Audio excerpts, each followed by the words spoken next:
a gummy bear.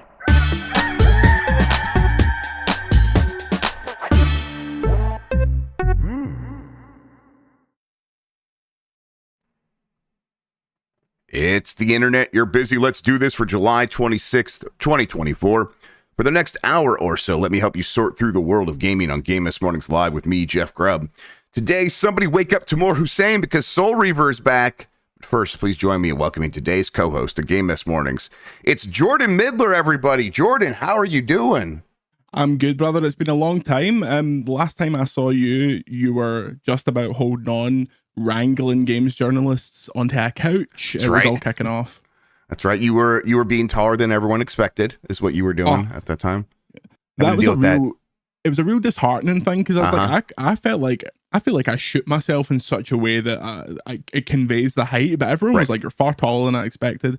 But I'm not freakishly tall to where it becomes a thing. Like I feel like when you get to like 6'5", 6'6", it's like, holy shit, look at the size of that. Right, brother. that's all anyone will talk about when you walk. Yeah, when you walk in, it's like, yeah, that's got to be annoying. But yes, you're definitely. It was the unexpected height that you had to deal with. Mike Minotti dealt with a similar thing. Does that disappoint you as well that you had to deal with? This kind of be a Mike Minotti situation. No, I feel like I spent a lot of my life in a Mike Minotti situation. Yeah, I didn't want to say it. 2 weeks later, I was in a room with Mike Minotti at that Star Wars thing, which we can finally talk about next week. And he wasn't listening to one thing about that game. He was just playing the fucking It's a Small World music in his head because it was Disney time the next day. I was on a plane flying home to Great Britain when I saw a tweet from him being like 16 and a half hours done in the park. And I'm like, motherfucker, what are your bones made of that you can still be walking after that long? Well, to be fair, he was recently on a round of steroids for a health issue, and that he's like, listen, I'm on the tail end of that, but that's still helping me. He says he's worried that he will return to being mortal the next time he goes to Disney. So he's got to stay on it. He's got to stay on the fucking. He's got to get back on the juice. Yeah. Got to get the gimmicks. Absolutely. Real quick, I got breaking news here. It says over here, VGC starts a Patreon. What's going on over here? This is the first I've heard of it. Was it too hot for OnlyFans is my first question. Look, Jeff, VGC is all about novel gimmicks. So we thought a subscription service for a video game website. Why don't we try and do something like that? No, patreon.com/video games chronicle is your one-stop shop for essentially more VGC. What we were really keen to do is not take any of the VGC stuff and then hide it away. So all of your VGC news, reviews, opinions, they're all still there on VGC. But if you want more podcasts, more videos, more of us, you can support us there. And also, if, like a lot of people have said in the past, I love VGC, I would happily send them some money. We do a lot of good work. You can do that there. And if you've already heard enough of me, you don't need to listen to the new podcasts. Although I would highly recommend it. This month we are starting a new retro gaming podcast, which is the number one thing we've been asked to do because Chris Scullion and Andy Robinson are old AF. We have a short list of guests that we're going to drag on there, and you're on that list, obviously, because I can just put you three in a call and I can say, talk about the Net Your Rosie, and that's 3 hours of content let's go. Right there. Yeah. So patreon.com/video games chronicle. We've somehow duped our very nice friends across the industry to shout out for us. So we appreciate it greatly. I won't go on about it. I understand that there is tons of things asking for your money, and there's tons of Patreons, and there's people have never had less money. Thanks, Obama. So people have to be kind of considerate about what they pay for. But if you choose VGC, would very much appreciate it. Patreon.com/video games chronicle. I'm not quite at the Greg Miller point of being the greatest of all time at plugging Patreons, but I need to. You'll get there. To build up those reps, I could see the momentum building. You're already on a trajectory to surpass him for sure. I just subscribed while you were talking. It's asking me, do you want to send a message to the team? I'm to send nudes. All right, there we go. Submit. I'm happy to. Yeah, me to wear this nice Xbox Live shirt. Nice Xbox Live shirt. I like that a lot. That's good stuff. Man, remember when Xbox Live was like the thing? Oh, my God. I mean, Microsoft can't put out games, but their merch is unbelievable. Yeah. It's a really nice soft t-shirt. And on the back of it, it has like the list of things that came in the 360 box. And Deadpool's butt. Yeah.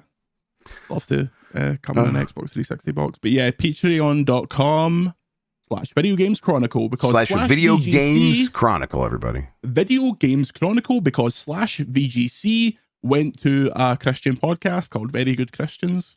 So we can't get that. VGC too. There you go. The sequel to Very Good Christians. Hey, everybody, like Jordan said, everyone's asking for money all the time, but you just put your money where your mouth is. There are going to be a lot of people they'll be like, pay for video game content. That's crazy. Get out of here. I'll never do that. And those people suck. We got to make up for them. We got to make up the difference, the negative energy that they're putting out there, and actually help out. So look how many energy drinks I have to pay for. Exactly. People don't understand that, right? They don't understand that's what fuels this whole thing and how expensive that habit is. Absolutely. But yeah, we VGC is a service, everybody. I use it so often on this show. If it went away, I would honestly almost have a panic attack because half the news would be gone. Yes. Can we put that in quotes on the site? Yes, you absolutely can put that as a box quote right there. All right, everybody, let's explain what we do here. Most weekdays, I, Jeff Grubb, will help piece your gaming life back together. That includes breaking news and maybe even some of our own original report. You know what? I'm going to stop it there. I never do this, but I'm going to stop it. I might sound tired because I had moths in my pantry last night, and I got done with a little bit of work, and then I came downstairs to do I think I forgot to turn off YouTube or something, or fucking Restream broke. And I came downstairs and I'm like sitting there and stuff's like, I got something to show you when you come upstairs. I'm like, okay. I come upstairs at like 8 p.m. and to like look at this. I'm like, okay, what's going on? And she's like got everything out, like a bunch of stuff out of the pantry. I still did get most of it out of there. She's like, yep, like if you look up there's like 12 moths like kind of nesting in the top corner of our pantry. I'm like, well, that's not great. And we looked into that and it's like, no, you gotta fucking take care of that now, or that's your entire fucking life. So I spent from 8 p.m. until 2 a.m. last night, taking everything out of the pantry, checking everything, throwing out about half of the food because we saw like little just evidences of whatever bug stuff, and threw half of it out and cleaned off the rest and have it under a blanket somewhere hidden. And the pantry is completely empty right now, making sure that nothing else is going to happen in there. But that was shitty. So I'm tired. I'm a very tired boy over here, Jordan. So we're going to get through this Dregs Day together. All right. I'm hyped. I've had so much caffeine. I'm pretty good. All right. That's the energy I need to keep me going. All right. Most weekdays, I, Jeff Grubb, will help piece your gaming life back together. That includes breaking news and maybe even some of our own original reporting. For all these topics, I'll get the input of a bona fide expert who will make me look smart. If you are watching live on Twitch, welcome. You can always listen to the show later on podcast feeds by searching for Game S Mornings or find the RSS on giantbomb.com. You can also catch the show later with chapters and timestamps on YouTube. Hello, YouTube. All right, we have a lot to get into, so let's start the morning mess with Soul Reaver Remasters, seemingly confirmed by a statue at Comic-Con. This is from George Yang at GameSpot. Remasters of Legacy of Kain, Soul Reaver 1 and 2 have seemingly been confirmed by a statue shown off at San Diego Comic-Con, spotted by a user on Reset Era. A statue of characters Raziel and Kain was displayed at San Diego Comic-Con, and the placard, in front of it says Soul Reaver 1 ampersand 2 remastered, along with a QR code with the Dark Horse Comics logo. Recently, Dark Horse Comics announced that Legacy of Kain, Soul Reaver, The Dead Shall Rise comic, they announced that it's coming out. So this statue suggests that announcement of remasters could be imminent. This is something that I think that they were probably saving, but maybe the merch person didn't get the memo that they weren't supposed to announce it or something like that, Jordan. This is something I feel like was going to happen eventually. That's where we're at with remasters and remakes. Still a little surprising to see, hey, it's here and could get announced at any moment. What do you think? You ever have any love for the Soul Reaver, Blood Omen, Legacy of Kain series? Not personally, but obviously congrats to Tamir Hussein. This is a big day for him. He can finally shut up. He won't, but he can. I think this is hilarious. Of all the ways for things to get announced, you're probably the same as me. The month leading up to Comic-Con, I am under hella embargoes because so much is going on. I checked all my emails and stuff. There was nothing to do with this. You would think that someone would do like a run round of the booth and go, That I don't think that's announced. The same Nintendo got stung with the same thing because that Lego Mario set got Yeah. announced early because it was just sitting there. I wonder if this is real. Who can say? If this remaster is coming, but this is great. I want us to get to the point where every series that should be remastered to at least PS4 standards and forward, so it's accessible. Right. So it's backward Has compatible. happened. Yeah. Like we need Infamous, we need Resistance. Like just get through all of them. But yeah, this is great. I wonder how different they'll be if it's like if it's the Tomb Raider approach of like, here is it exactly how it was, it just looks better, or if it's we've made this a bit better controlling, a bit better feeling, so it's how you remember it being. We'll soon see. I'm surprised it's not just been confirmed, to be honest. Yeah, I know, right? Well, that does suggest maybe there could be some weirdness here still, where maybe there's something that was in the works and isn't like Soul Reaver under the Play On Empire or whatever the fuck it's called now. The Embracer Group. So maybe it was something they were working on and they pulled the plug on it because they don't have any fucking money over there. That would be amazing. Well, it wouldn't be amazing, it would be terrible, but imagine that statue exists and the game's cancelled. Right. Yeah, right. That, like, well, let's not throw that out as a possibility. It could be happening here. Now, the most likely scenario is it is happening. It's coming. They haven't announced yet. Lexi in chat says it sounds like a Gamescom announcement. Easily that could be the case. I could see that. But it's definitely a weird scenario. I also wonder what this will look like. I imagine Tomb Raider's probably the right like level of remaster here. Maybe you do Tomb Raider Plus where it's like, yeah, we're going to kind of recapture exactly what it looked like and then make some minor improvements here and there. Because I think those games really could use that. I tried to go back to the Dreamcast version of Soul Reaver maybe a year ago, 2 years ago, and I just could not click in any way with it. It's like, okay, this just isn't going to work as someone who did not play it at the time. I'm trying to go back and see what Tam's always talking about, and it just wasn't working for me. So it's like, okay, do something to facilitate people that are coming to it new. But I'm not expecting anything much more than that. This is not going to be the big boy Metroid Prime sort of remaster. And you know, obviously that has an advantage being a game that came out a few years later, even. Yeah, we'll see. Does Gamescom sound right to you for this, or do you think maybe they just like, hey, this thing got revealed, we should just get a press release out?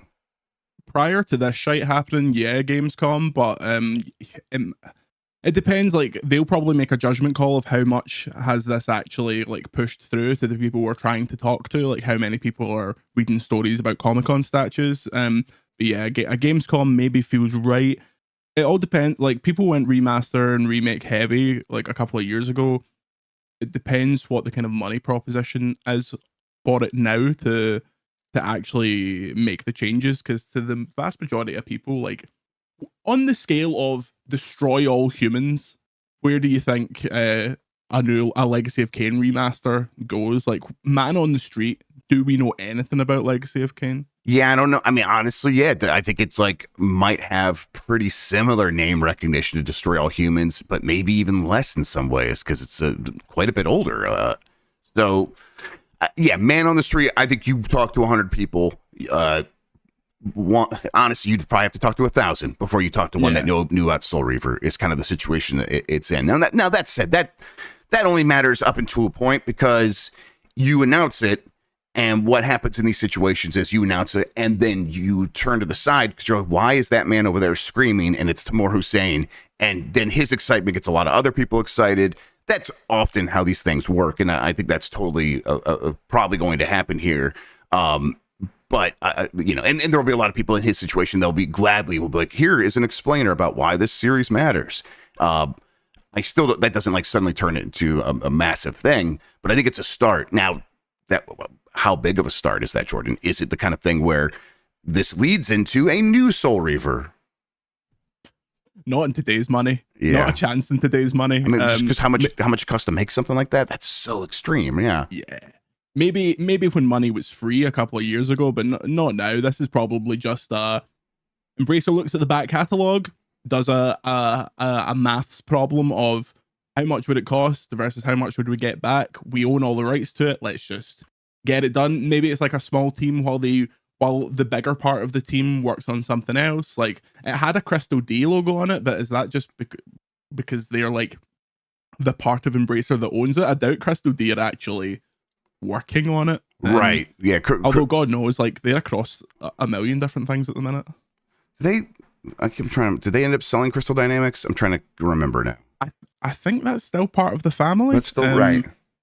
Because yeah. Right. Okay. So yeah. Because they're working on. Are they working on? Is it Fable or they're working on? They're helping with Perfect Dark. Yes, I know it was some long-running Microsoft joke. Yep. But yeah, they're in that stage. So don't say that, because then people will be like, "No, people say that's in good shape." It's like, oh yeah, it's fine. Sorry, for Twitter clippers. Look, I'm wearing a fucking Xbox Live T-shirt. I've spent more money on the Xbox ecosystem than you have. He's a made man, everybody. I have an Xbox Series X right here. I had this before you did. They shipped it to me from their house. That's right. And I got it. There's a picture of me hugging it that the other fans use against me sometimes. So yeah, ignore the fact that it's not plugged in. That's not relevant. But I'll plug it in when it has games. But yes, I think this is like a small kind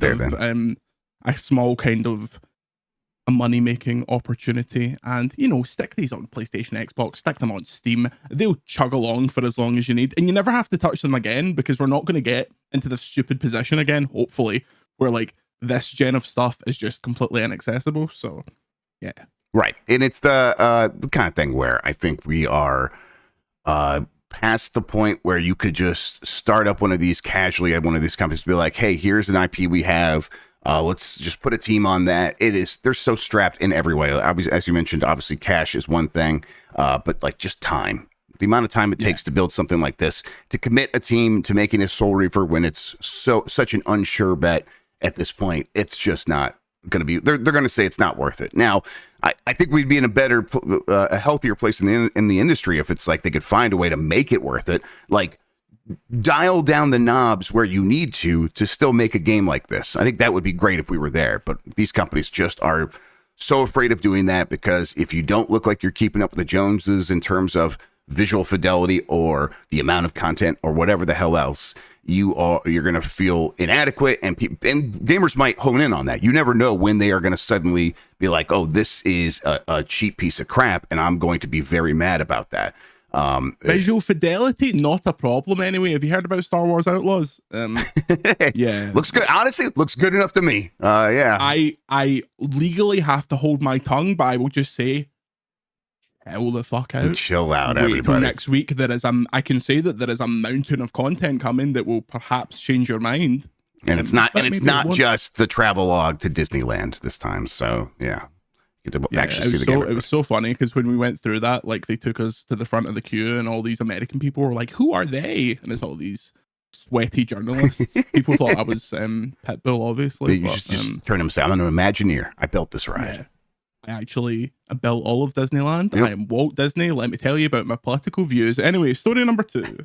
Almost no one on Steam has Concord on their wish list. This is from Renee Leclerc at Game Reactor. Earlier this week, we reported that Concord had a somewhat underwhelming open beta on Steam over the weekend, with only 2,000 players at its peak. And it's not as if the news about Sony's hero shooter is experiencing a particularly positive turn. According to Insider Gaming, and I think it actually originally came from another site, it's reported that the game is ranked very low on Steam's list of most wishlisted games, with only 4,126 wishlists. It holds a spot at number 793 on the Steam wishlist leaderboard. For comparison, here are the 5 other upcoming games and the respective number of wish lists. Black Myth Wukong has 564,000 wish list. Stalker 2 has 217,000. Frostpunk 2 has 134,000. Space Marine 2 has 107,000. And Marvel Rivals has 69,000. It should be noted that wishlisting is not an indicator of how many people have pre-ordered a game, but only how many people are following it. But of course, it is a pretty decent indicator. It's also huge into the algorithm for Steam. So there's like actual ramifications to people not wishlisting. It's much less likely that the game will pop up in front of you on Steam, which will then mean fewer people will wishlist it. It's kind of a death spiral sort of thing. So yeah, listen, I played Concord, Jordan. I thought it was fine, and also was like, there's a very good chance I'll never play this again. But I was like, I'm sure it'll find its audience. And now I'm not so sure. This seems real bad. I don't know. Yeah, I played Concord also. I thought it was fine, cool, enjoyed it. Like we played it. I played it at PlayStation where we were like set into teams, which is always going to like color your experience because it's like it had a bit of the teamwork. Everyone was shouting and like having fun and stuff like that. So not representative of someone just playing themselves. I thought the gunplay was like fairly good, but there's just something. There's a weird like death mark above this game where like nothing is going for it. Like The they announced stench of that death is controller upon it. yesterday, and everyone was like, "What are you doing announcing a controller for this?" Like, do you know what it reminds me of? And this is a really perhaps unfair comparison because we've not seen it release, but this is Destruction All Stars all over again. It like this feels is like it. a big Sony backed game that is going to land. And you know, back in the day, they would have tried to get 70 for this, and it's just going to go nowhere. Like, I don't know how they position it. They need to essentially force it onto people's PS5s. Like, there has to be some engineered, like, if there was some geo event, like if the pandemic happened the week Concord came out, it would maybe have like a split Gatian honeymoon period, but it's not even going to get that. I mean, honestly, it feels like the stench of death. It feels like it's just walking. Like it feels like it was born and it's walking directly down the stairs into its like mausoleum, into its grave, and just is going to be dead. And I get it to a point where it's like, yeah, another one of these. I feel that way too. I'm not gonna play this, but it's like I just didn't know that that's like how everyone felt. It's surprising me that we got to this point like where it's like one of these can come out. It looks expensive enough. It plays good enough. And actually, you know what it reminds me of the most, other than what you mentioned, is what did the game with the Saints after Saints Row 4 was the game they did?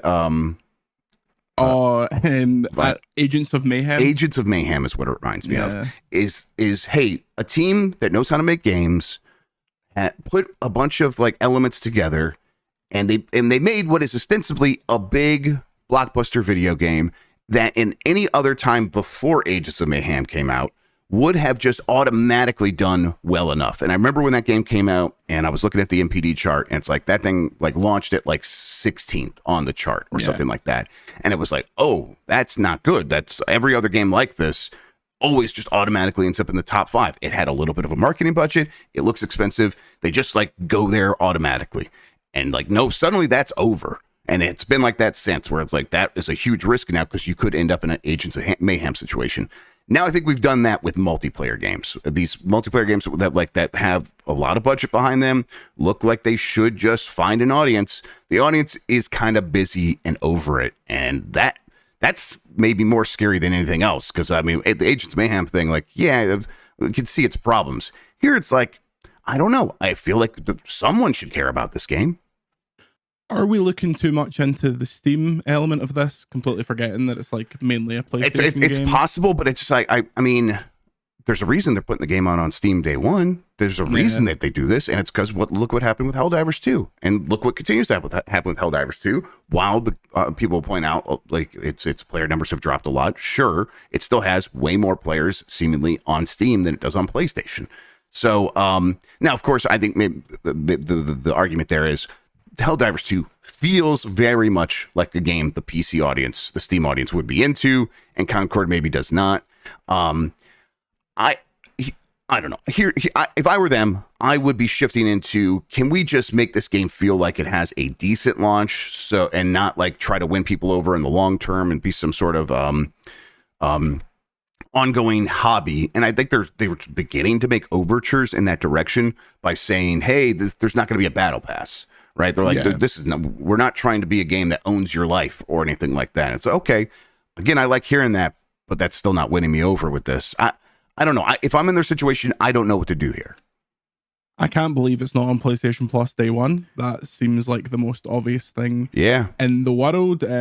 Honestly, this is like a kind of a cheat way to do it, but I don't think it would be the worst thing in the world if they were really, really invested in this to along with Astro, just pre-install it on PS5s going forward, so that when people get their PS5s, they can have a look at Astro, they can have a look at Concord while other stuff's downloading. Like, you need to force it into people's hands, because when you look at it, you're like, what the fuck is this? Like, I don't know what I'm doing, but if it's on your PlayStation and you can just be like, oh, I've got a shooting game to try as well as this like little platformer game, that could be something. But it's just a really strange situation. It's like Sony lucked into Helldivers being their live service hit, and now this live service game that they're really like putting their effort into, they must know that there's like a kind of the word of mouth, the optics around it are absolutely terrible at the minute. Yeah. And I don't know how you reverse course on that now. Yep. And once again, I'll say it every time a story like this comes up. Jim Ryan got out while the getting was good.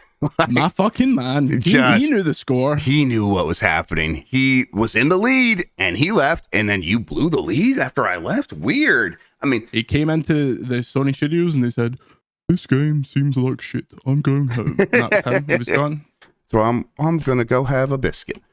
Yeah, it's rough over there. Where it's rough everywhere in games right now. But it's like PlayStation's supposed to be the one that seems to have it all figured out, and then they end up in situations like this because that's just how gaming goes. It like I feel pretty good about what they have after Concord.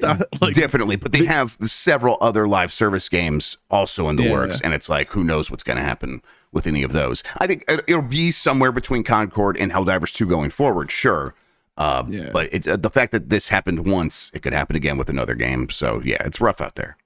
Because I'm like super boring, a little while ago, I like basically jotted down what they have based on what I know and what you can like reasonably expect, and it looks great. They're just not at a point to talk about basically any of it. So, right. Yeah. Like their 2026 and 2027 are probably going to be fucking fantastic, but it's just getting there. Right. And then that the frustrating part is like we can have a couple of years that feel like they don't have a lot, and it's like it's a weird year to put the Pro out, and I'll say that. Yes. Oh yes. I am very curious to see what the messaging is around the Pro when it comes to games. It's almost certainly going to be it's probably going to be like Spider-Man. Like here's like a updated version of Spider-Man because that's the shit you people buy. The reality is, we're going to have a generation where it's like very possible that like Naughty Dog goes through the whole thing without releasing another game for this generation. Like that feels possible. That's not. I think they just about squeak it, but yes, it would be very close. It's on the edge. It's very close. That's why it's possible because, one cataclysmic thing happens, it gets pushed a year out, and then it misses this generation. The point there, though, is it's like just these things are taking so long that we do get gap years like this where it's like, hey, listen, I'm more excited about Astrobot than anything else, but that is not what that audience was asking for mostly. So, yeah. Concord is still coming out August 6th, or was it? No, I'm sorry. I think it's 26th, something like that. I think it's later in the month. Either way, people talk about, hey, maybe they should just delay it and change some things up. Do you think that could happen? Because I feel like maybe it's too late. It's just got to get out and at least try to make some money. Like they can't hold it any longer. The longer you delay it, the closer you get to COD, the closer you get to like big game seasons. So no, it's got to come out. That's the same week I think that the PSVR stuff starts working on Steam. So I will be far too busy looking at a lot of anime tits in my very expensive headset to bother with Concord, I'm afraid. All right, so let's do this next one here. Video game voice actors are going on strike over AI, saying enough is enough. This is from Claire Lewis at GameSpot. SAG-AFTRA members who work in video games have voted to strike due to concerns about AI. After more than a year and a half of unfruitful negotiations regarding the interactive media agreement, a contract that many major gaming companies must stick to when creating big budget games, the strike will go into effect at midnight Pacific time on July 26th. So that means earlier this morning. Any game looking to employ, and this is a quote, any game looking to employ SAG-AFTRA talent to perform covered work must sign onto the new tiered budget independent interactive media agreement, the interim interactive media agreement, or the interim interactive localization agreement, reads the press release announcing the strike. These agreements offer critical AI protections for members. SAG-AFTRA has been struggling to come to an agreement on AI usage in game development for months, specifically the use of AI in place of human voice actors and motion capture performers. In January, SAG-AFTRA signed a controversial agreement with AI voice software company Replica Studios. The agreement, which essentially approved AI voice acting in video games, was criticized by voice actors, many of whom claimed they were never consulted about the agreement. The convenience bargaining group SAG-AFTRA is currently negotiating with includes the following game studios: Activision, Blind Light LLC, Disney Character Voices Incorporated, Electronic Arts, Formosa, Insomniac, Llama Productions, Take-Two Productions, VoiceWorks Productions, and WB Games. Excuse me. Yeah, this was always going to have to come to a head here, right? They were always going to have to like really make some. We talk about every day on the show. The companies try to get away with it, with whatever they can get away with, and that's just the way the whole system's set up. So that's the way it was always going to work. And they think that this is one that they eventually are going to be able to get away with. So they're going to push and push and push. And that leaves the voice actors with no other option other than to strike and say, hey, well, let's see what you can do without us. And it's a gamble because the companies are going to be like, let's see what we can do without them. That's the whole point of this. But I think at the end of the day, the voice actors and capture performers are likely going to be proven right that the quality will dip, because it's not actual people doing the work, not actual artists, I should say. People who actually understand performance and what that entails. And do you think that is something that these companies will give in on at some point? Yeah, first of all, solidarity forever, up the strikers. Second of all, yes, they will eventually bend the knee, because these actors are the lifeblood of these games more and more. When these companies want to make their $1 million Last of Us's and Spider-Man's and the stuff that they can make into transmedia and become franchises, etc., they need these people. AI is not there. Maybe it gets there eventually, but you can always tell. There's always like we've been doing CGI for like 40 years at this point, and we're still at the point where it's like that looks a bit rough. So there's a human element to these games now that you basically can't go without. This is probably a thing where the games companies also know this, and they're like, this fight is going to happen. How can we get through it we will lose this fight. What can we still get out of it? And I imagine, unfortunately, the resolution won't be exactly what the performers want, but it will be enough to like get them back to work. But yeah, big up the strikers. Yep, it's the story goes on to say it's not clear exactly what games are going to be affected immediately. I'll just hit this next story real quick. Grand Theft Auto 6 is exempt from the game actor strike. This is from Ethan Gotch at Kotaku. This might illustrate a little bit about like how it's kind of difficult to navigate this for some actors, but they're going to try. SAG-AFTRA game actors are currently on strike against some of the biggest companies in the industry over AI, but that won't impact the most anticipated games of 2025. Grand Theft Auto 6. It's one of several in development projects that is exempt from the labor actions.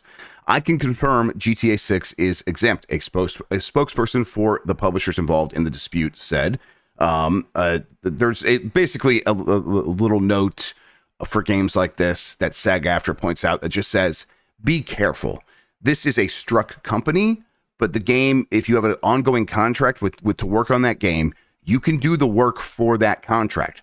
But please think very carefully and maybe avoid signing new contracts to do new work. And we're kind of advising everyone across the board to do that. So like a game like that, I'm a little bit confused because it's like, well, GTA 6, that's the big one. Shouldn't that be part of the strike? I don't know like what the strategy here is, but this is like an example of just how a rocky of a path this is for some of these actors. And they're going to have to check in with SAG-AFTRA and be like, hey, can I work on this thing or not? Is this game like this company struck? Is this game's not struck? What does that mean? So it will be a little bit challenging going forward. But either way, it's like the picket line is there, and they're going to be like, hey, don't cross it here or here.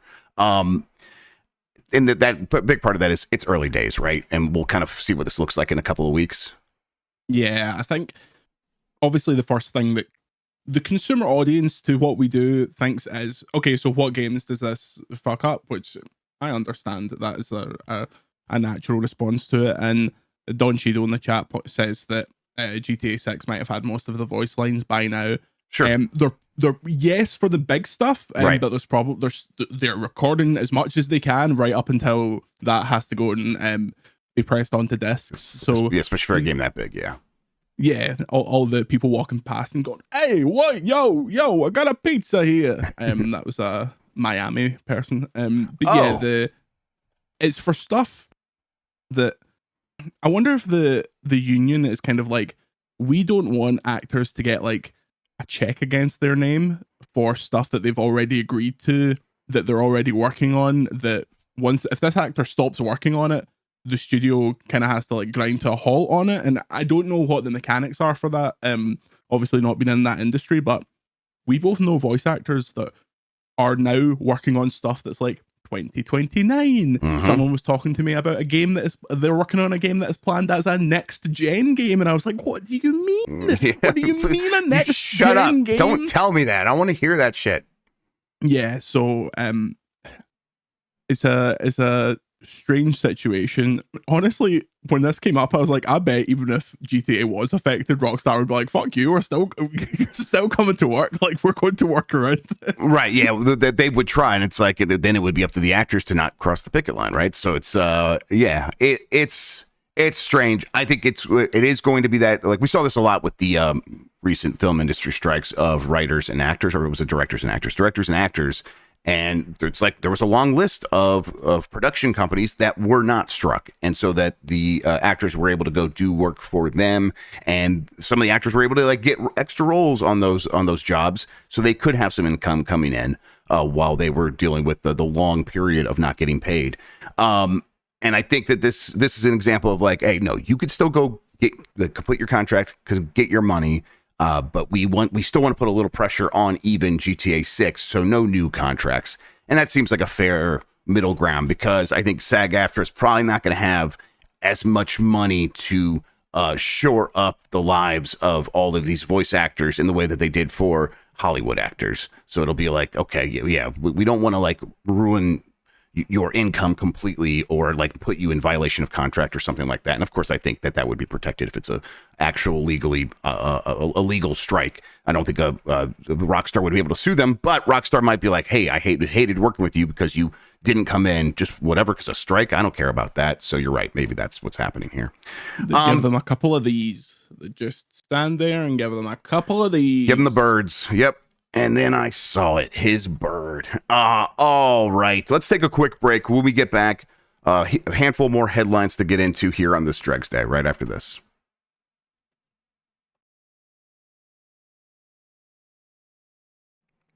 All right, here we are back at it with Jordan Midler and me, Jeff Grubb. Let's get to this next headline. Steam integration finally arrives on the PS VR2 this August. This is from Alex Hopley at Game Reactor. Sony's latest foray into the VR world didn't exactly get off to the best of starts. For the price of more than a PS5, you could get a machine that has even less games on it. The headset didn't sell well off the bat, but now a big change could be coming to bolster its library. Steam integration will arrive on the PSVR 2 from the 6th of August, according to a new Steam page for the PSVR 2 app. This means that you'll be able to finally connect your Steam library to your headset, so long as you have a PC adapter that's also coming in August, that is. The adapter weirdly releases one day after the Steam app on the 7th of August. While this will allow you to play a lot more VR games on your expensive headset, we're not sure whether it's enough to change or to attract new buyers. Also, a bunch of features won't work, like the eye tracking stuff. I don't know if that works. So it's like Rumble, loads of really good stuff. Loads about the of the things that make that headset worth the price you have to pay for it won't work. Yeah, I mean, this is a Band-Aid on the bleeding. It's not meant to reverse the situation. It's just meant to, like, maybe we can get a few more of these headsets out of the warehouse, I think. You are going to check this out, you said, though. You're curious about this? I want to check out the weird stuff, definitely. Like, I've played all the, like, there's literally 10 VR headsets in this house, so I'm not stuck for ways to play Half-Life Alyx, but I want to see how it works. The PSVR 2 is currently like 250 quid off in the UK today. People are like, they're like trying to get it out, clearly. It's the biggest discount they've ever had, and it's very un-Sony to discount their stuff like that, especially over here. So yeah, I'm glad they did this. It's a nice little, it's like a sunsetting move almost. It's just like, we hardly knew you, PSVR 2. That prediction I made on this show, that the biggest game they ever make for it was the launch game Horizon, seems to have been absolutely correct. Yep. Like, as soon as Astro had nothing to do with it, I was like, that's it. We are done. Right. That I mean, I had a pretty good idea that it wasn't going to have anything to do with it ahead of time, but I'm like, they'll probably sneak a mode in, and it's like, I don't know her VR. Never even spoke to that woman in my life. Like that situation, I'm like, okay, we're done here. Yeah, I would always speculate, hey, they could do this, but it'd be really hard. You would need a dongle because you have to connect it to the GPU and all these issues. And it's like, well, they solved all that, and they still couldn't get everything working. But whatever, they did solve it enough to get the PSVR2 to work on PC. And now we're here, and it's like, yeah, to what end, really? At least from PlayStation's perspective, because this is not going to lead to them selling more software, which was, it's kind of always the point with video game devices. It was like, yeah, you sell the hardware and then you want to sell a lot of software, sell a person at least 3, 4, 5 games so that it makes sense to all this effort you went through in research and development for a product like this. But I think that they are past that point of thinking. They are past the point of like, this is going to be a going concern for us. In fact, I think they were past that point pretty early on after the PSVR2 launched. And so it's always been, what can we do to like kind of get this thing out of our system and then move on from it? And that's what this is. Yeah, they've got bigger fish to fry. Like, accessories do make money for them. They make a ton of money off of controllers and stuff like that. Like the DualSense Edge, as much as people made fun of it, has made them a lot of money. Yes. I mean, I have one right here. I have the paddles on it, but I don't use them for anything. I just like to click on them. Sure. They've just got a nice. Yeah, you got attention issues. You gotta like, yeah, absolutely.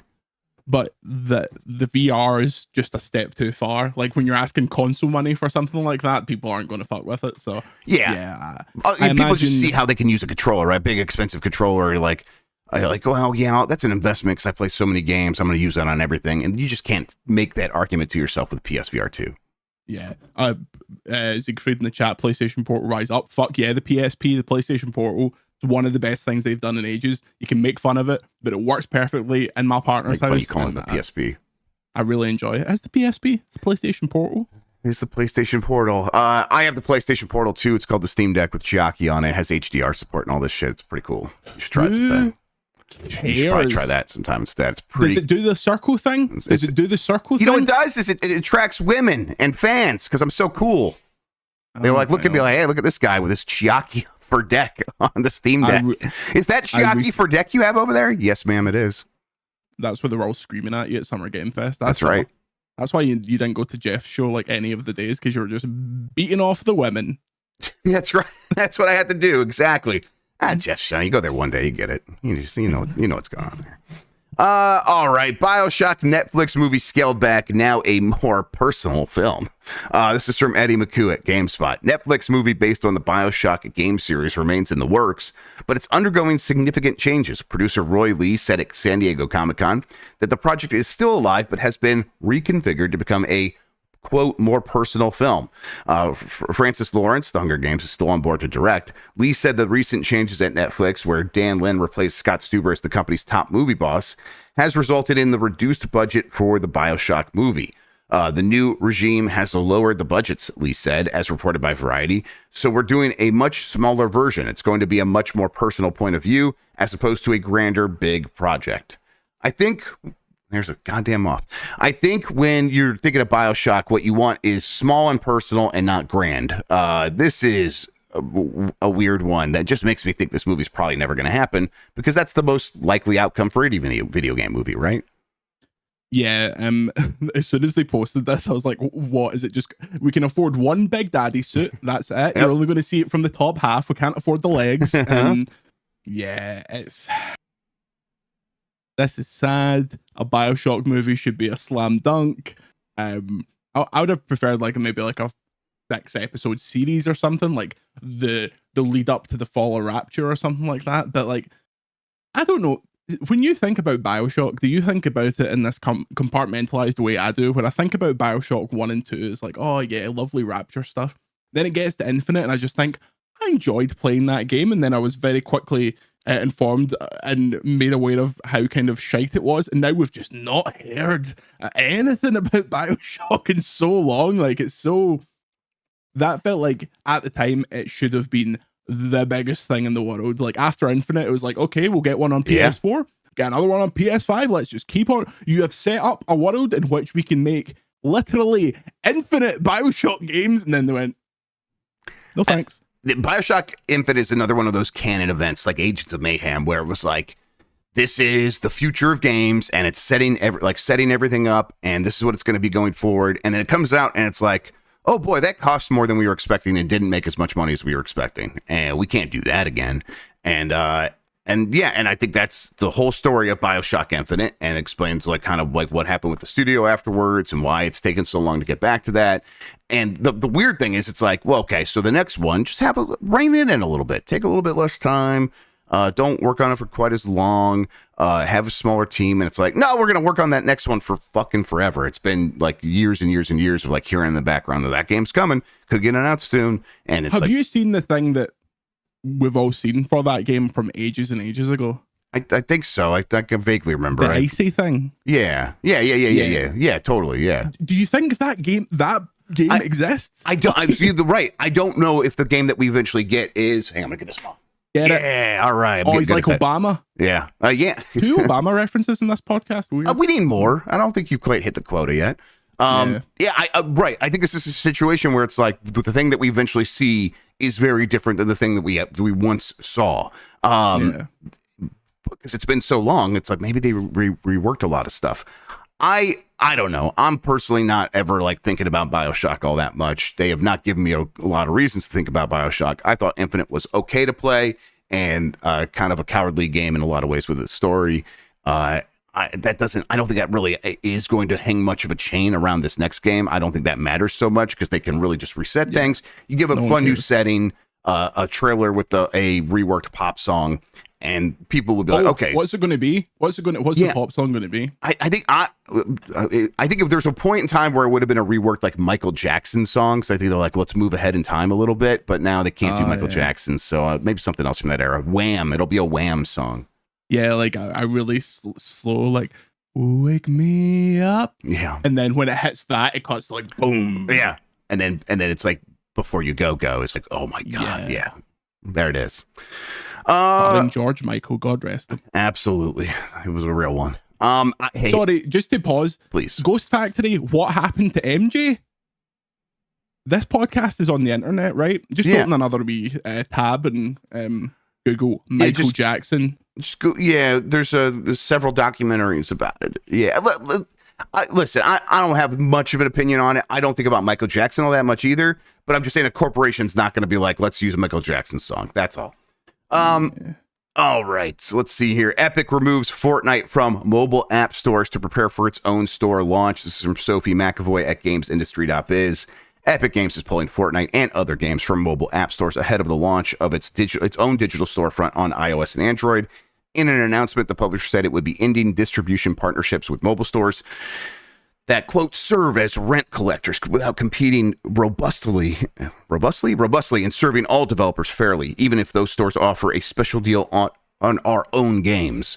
They're just going back to doing their thing of like selling their games in their own app. They've done this before on Android, and no one cared. But I think there's a chance to get these stores onto like the Play Store and iOS Store going forward. I think that's what they're hoping to do with with the help of regulators. And so that could change things a lot. But either way, that they're going to be able to sideload these things onto these devices. That is required now by most regulation.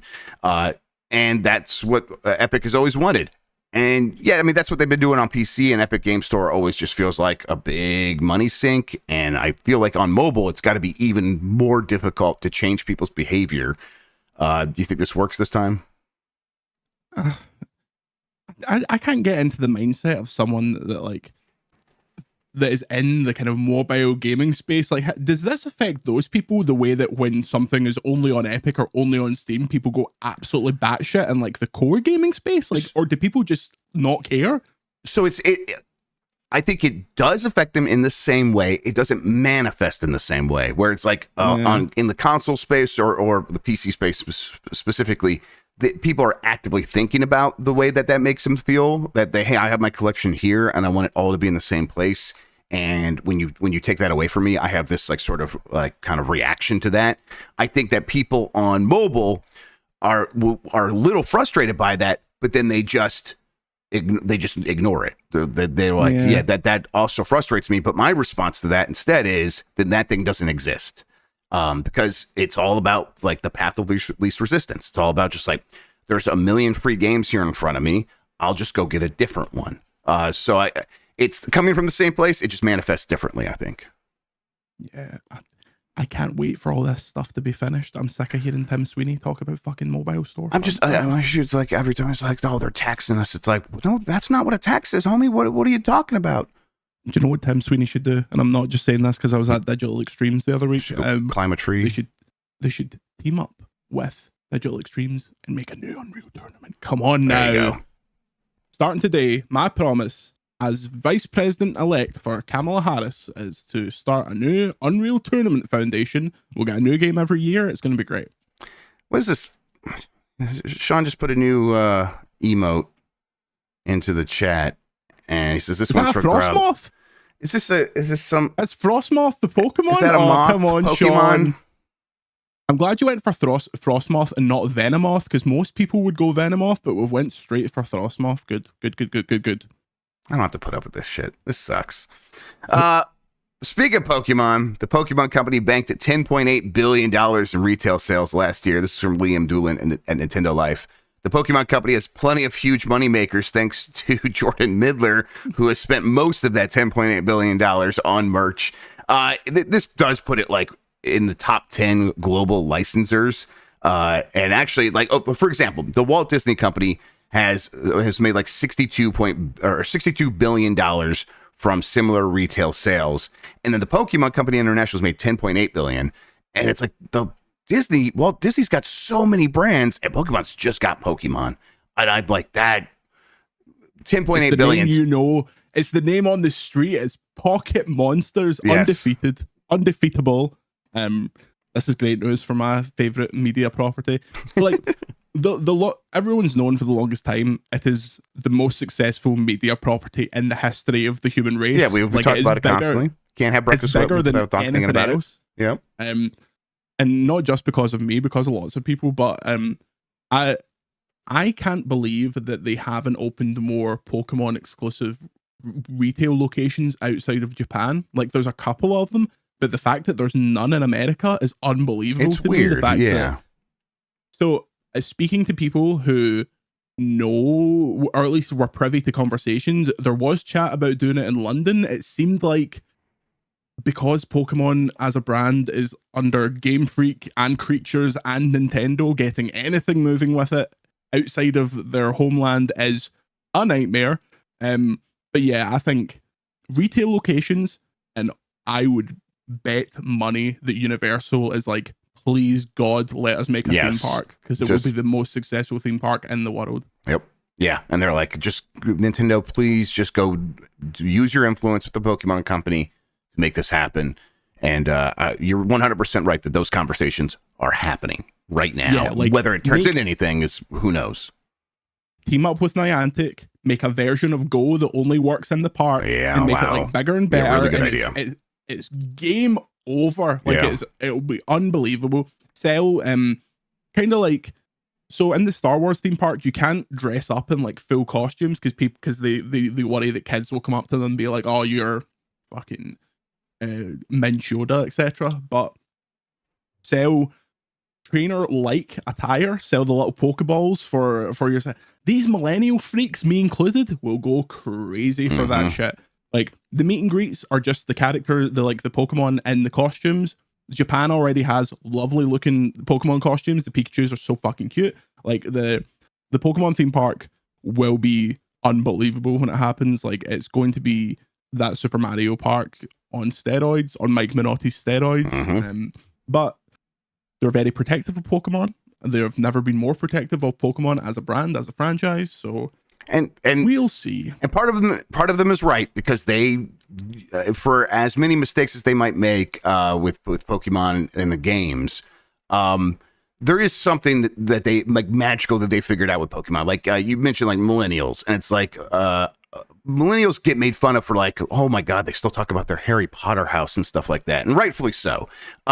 But then if you start talking about those kids that are making fun of them and be like, well, what's your Pokemon starter? All those kids are on board suddenly. It is crossed those generations with ease. And it makes every other brand that has sort of struggled with that to kind of look silly in a lot of ways. And obviously there's a lot of kids who are into fucking all kinds of stuff, Harry Potter, Star Wars, and all that stuff. But Pokemon just gets them instantaneously. So it just persists. It persists. It's such a my little cousin who's like 10.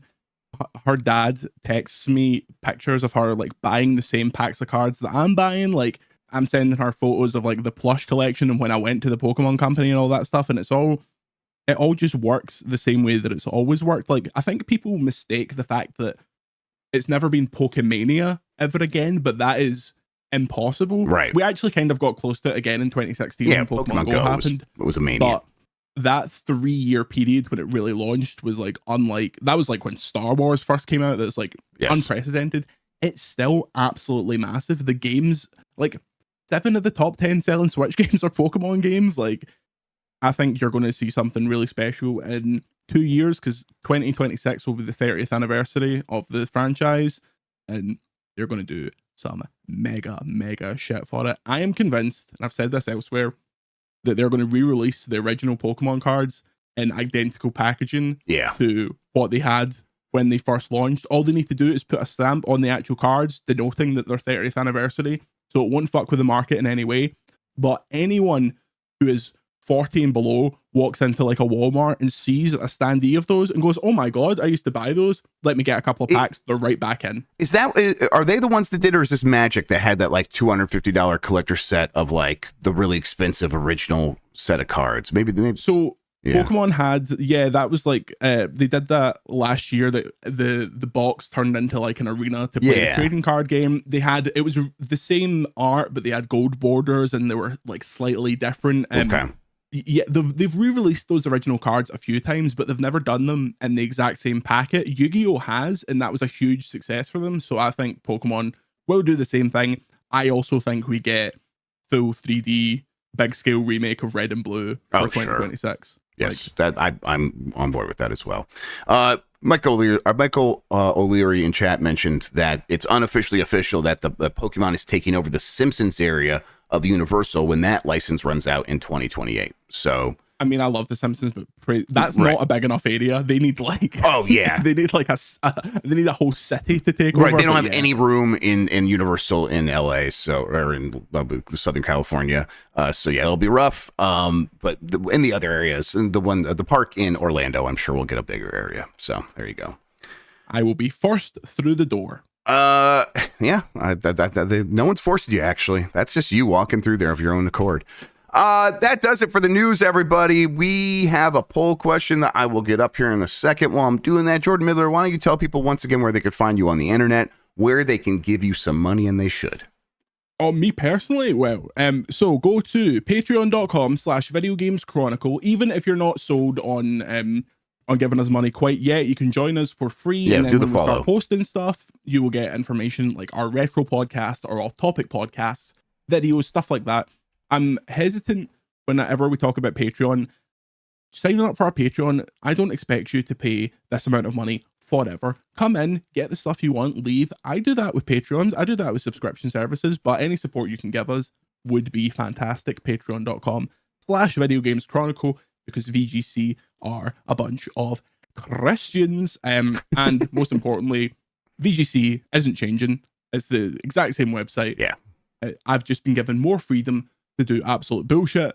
So if you enjoy that, come and join us. And also, the extended family is going to be on it. Fucking Jeff, everyone I'll hang out. Everyone that steals our content. Although very funny that today there was 0 VGC stories. That did make me laugh. But all of the team will be on the extended family of websites, etc. So you'll see all of them. Patreon.com/Video Games Chronicle. Jeff, I can't stop sweating. It's so fucking warm today. Oh man, that's my whole life. I'm never not sweating. Dan Rickard's like, oh, I just don't sweat. I'm like, go fuck yourself, Dan. Right. So it was a long time coming, but at Summer Game Fest, me and Dan finally really connected. Yeah. And I was like, oh, we'll talk for 2 seconds. We were speaking for like 45 minutes, talking about fucking wrestling, all sorts. It was glorious. It was a real come to Jesus moment. He is a very in shape man. I could not believe how kind of svelte and how Do toned he was. you know what it looking. is? Like, well, first of all, just- he does take care of himself these days. He's running, he's out there. But it's the Invisalign. He can't eat with the Invisalign in, so he says like he's like I would always snack on Skittles and stuff and Starburst because I just love that shit. But now if I want to do that, I got to take the shit out and deal with all that. And I'm like, oh yeah, that of course that would be the same thing for me. Like because I'm just mindlessly snacking all day. I'm like I got to get some Invisalign in my life. Yeah. No, he's a shoot very pretty man, and honestly, getting to be able to talk shop with him was he's great fun. Sweet boy. We need to find a way to all see each other that's not just fucking Summer Game Fest. Like I'm going to come out for Game Awards, but let's go to the Olympics esports in Saudi Arabia.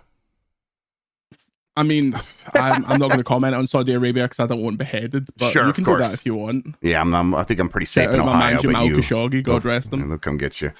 All right, here's the poll question: how do you feel about battle passes? 1% love them. 20% like them, 53% dislike, and 26% hate them.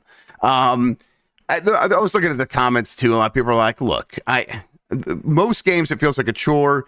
If I really am spending a lot of time on a game anyhow, I like to have it. But no one loves battle passes. I feel like this is like the correct like bell curve for this though. Let me bring up the visual here for everybody where it's while this doesn't look great, only 1% love them. Of course they don't. We all know what's going on here. This is them just trying to extract more money from us.